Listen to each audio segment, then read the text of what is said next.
নবান্নের সামনে বিজেপির মিছিল ও ধর্নার অনুমতি দিল না কলকাতা হাইকোর্ট।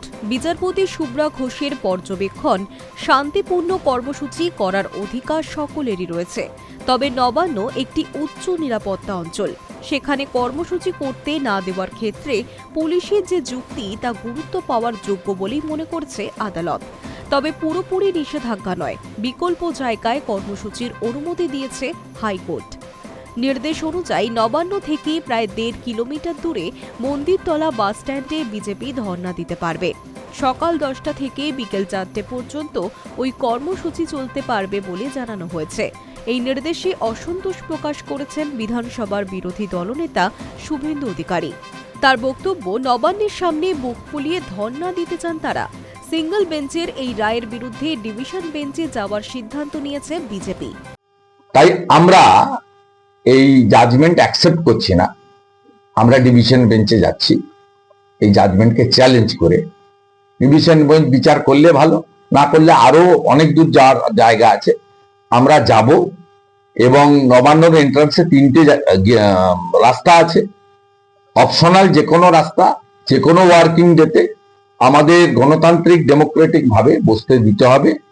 আমরা ফাইল, ল্যাপটপ, আজকে যুক্ত হওয়া মোবাইল ফোন, রাজ্যের প্রশাসনিক কর্তৃ মুখ্যমন্ত্রী যেভাবে ডিজিসিপি চিফ সেক্রেটারিকে নিয়ে তার প্রাইভেট সেক্রেটারি গৌতম সান্যালকে নিয়ে চুরি করেছেন, এর জন্য আমাদের লড়াই আমরা করব। এবং ওরা চোরের মতো গেছিল কর্তব্য ভবনে, আমরা বুক ফুলিয়ে যেতে চাই, দিনের আলোয় যেতে চাই, জানিয়ে যেতে চাই। তাই সিঙ্গেল বেঞ্চের জাজমেন্ট অ্যাকসেপ্ট করে নবান্নর পিছনে মন্দিরতলায় আমরা বসছি না, আমরা নবান্ন সামনে বসার জন্য 200 মিটার দূরে বললেও আমাদের আপত্তি নেই।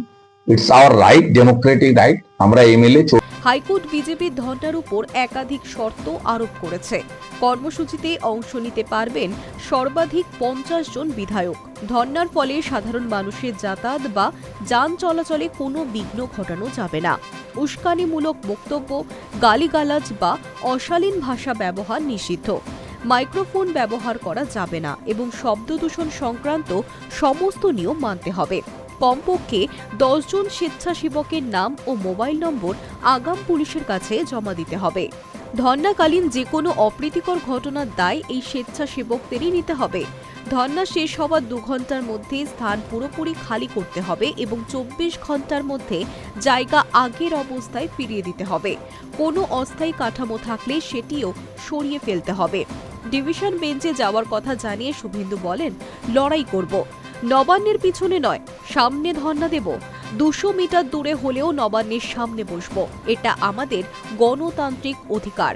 যদিও আদালতের বাকি শর্ত মানতে তারা রাজি বলেও জানিয়েছেন। তার কথায় লাউড স্পিকার নয়, প্রয়োজনে হ্যান্ড মাইক ব্যবহার করা হবে এবং সময় কম হলেও নবান্নের সামনে ধর্ণা দেওয়া হবে। ডিভিশন বেঞ্চে যাওয়ার দায়িত্ব বিজেপির পরিষদীয় দলের মুখ্য সচেতক শঙ্কর ঘোষ নেবেন বলেও জানিয়েছেন তিনি। এই প্রসঙ্গে শুভেন্দু দিল্লিতে তৃণমূলের সাম্প্রতিক কর্মসূচির কথাও টেনে এনেছেন।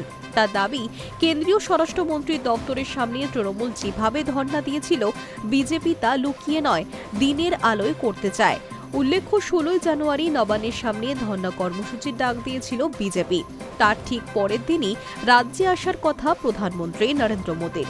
নবান্নের সামনে কর্মসূচির অনুমতি না মেলায় বিজেপির তরফে হাইকোর্টে মামলা দায়ের করা হয়েছিল। High News network.